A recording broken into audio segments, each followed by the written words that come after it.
Price எல்லாம் hi friends. வாங்க friends, இன்றைக்கி நம்ம மாங்காய் ஊறுகாய் எப்படி செய்யலான்னு பார்க்கலாம்.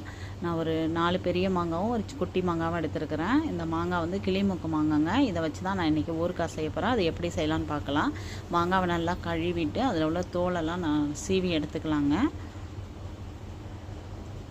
தோலை ஃபுல்லாக சீவின பிறகு ஒரு காட்டன் துணி வச்சு அந்த தண்ணி எதுவும் இல்லாமல் மாங்காய் வந்து நல்லா துடைச்சிடலாம். துடைச்சிட்டு அதில் உள்ள கொட்டையெல்லாம் நீக்கிட்டு இதை மாதிரி நல்லா பொடியாக கட் பண்ணி எடுத்துக்கலாங்க. மாங்காவை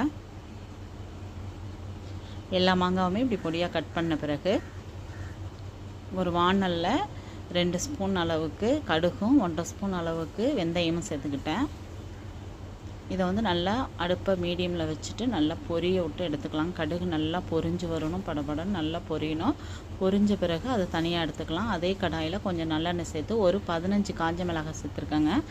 அதையும் நல்லா வறுத்து எடுத்துக்கலாம். அது கூடவே அதே எண்ணெயில் ஒரு சின்ன நெல்லிக்காய் சைஸ் அளவுக்கு பெருங்காயம் சேர்த்துருக்கேன். அதையும் நல்லா வறுத்து எடுத்துக்கலாங்க. அதே கடாயில் ஒரு 1/4 லிட்டர் நல்லெண்ணெய் ஊற்றிக்கிட்டேன். அதில் ஒரு ஸ்பூன் கடுகு, கொஞ்சம் உளுத்தம்பருப்பு, 4 கொத்து கருவேப்பிலை போட்டு நல்லா பொரிய விட்டு கட் பண்ணி வச்சுருக்க மாங்காவை அது கூட சேர்த்துட்டேங்க. சேர்த்துட்டு நல்லா கைவிடாமல் கிளறிக்கிட்டே இருக்கணுங்க, அடி பிடிக்காமல்.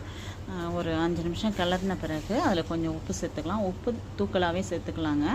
ஏன்னாக்கா உப்பு சேர்த்தா தான் ஊறுகாய் கெட்டு போகாது, டேஸ்ட்டாகவும் இருக்கும். சேர்த்து விட்டு ஒரு மூடி போட்டு ஒரு 10 நிமிஷத்துக்கு நல்லா சிம்மில் வச்சு வேக வச்சுக்கலாம்.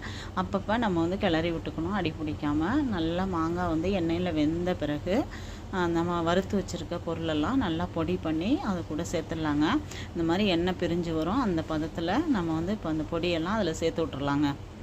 சேர்த்து விட்டு நல்லா கிளறிக்கிட்டே இருக்கணுங்க, அடி பிடிக்காத அளவுக்கு கிளறிக்கிட்டே இருக்கணும். கொஞ்சம் மஞ்சத்தூள், கொஞ்சம் வெல்லம் சேர்த்து விட்டு ஒரு 2 நிமிஷம் நல்லா கிளறணுங்க. நல்லா கிளறி இப்படி எண்ணெய் பிரிஞ்சு வரும். அந்த எண்ணெய் பிரிஞ்சு வர அந்த பதத்தில் ஸ்டவ் ஆஃப் பண்ணிட வேண்டியதாங்க. அவ்வளோதாங்க, ஊறுகாய் ரெடிங்க. சூப்பராக இருக்குங்க. நல்லா ஆற விட்டு ஒரு பாட்டிலில் ஸ்டோர் பண்ணி வச்சுக்கலாம்.